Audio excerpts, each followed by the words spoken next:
Lemon rice కావాల్సిన brown rice అండి ఇది. తర్వాత నిమ్మకాయలు, పచ్చిమిర్చి, కొత్తిమీర, అల్లం, కరివేపాకు, పల్లీలు, పొట్టు మినపప్పు అండి, జీలకర్ర, శనగపప్పు, పసుపు.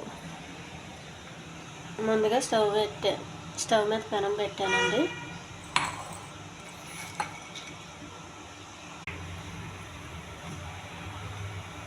చూడండి, కొద్దిగా ఆయిల్, కొన్ని పల్లీలు అండి, అవి బాగా వేయించుకోవాలి. వేగినాయండి, పల్లీలు తీసి పక్కకు పెట్టుకోవాలి. కొద్దిగా అల్లం అండి, అల్లం వేస్తే లెమన్ రైస్ చాలా బాగుంటుందండి. కొద్దిగా శనగపప్పు అండి, కొంచెం పొట్టుతో ఉన్న పప్పు,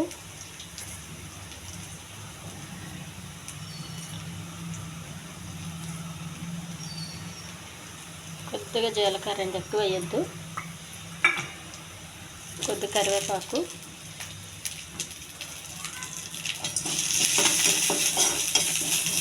ఇవి కూడా బాగా వేయాలండి. కొన్ని పచ్చిమిర్చి అండి, కొద్దిగా పసుపు అండి.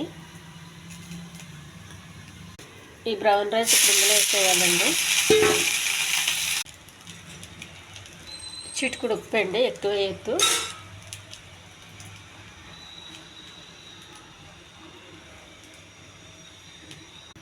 కొత్తిమీర అండి దించే ముందు. ఈ ఛానల్ నచ్చితే సబ్స్క్రైబ్ చేయండి, షేర్ చేయండి, లైక్ చేయండి. పల్లీలు అండి, ఎగిచి పెట్టుకున్న పల్లీలు పక్కనే.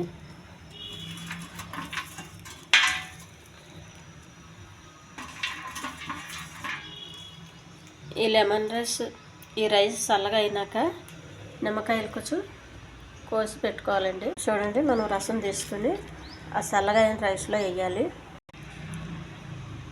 లెమన్ రైస్ చల్లగా అయిపోయిందండి. ఇదిగోండి లెమన్ రసం, ఇది ఇప్పుడు వేస్తున్నాను. ఇది చాలా బాగుంటుందండి రుచిగా, ఎందుకంటే బ్రౌన్ రైస్తో చేసాం కాబట్టి. మన వైట్ రైస్ కన్నా బ్రౌన్ రైస్తో చాలా బాగుంటుందండి.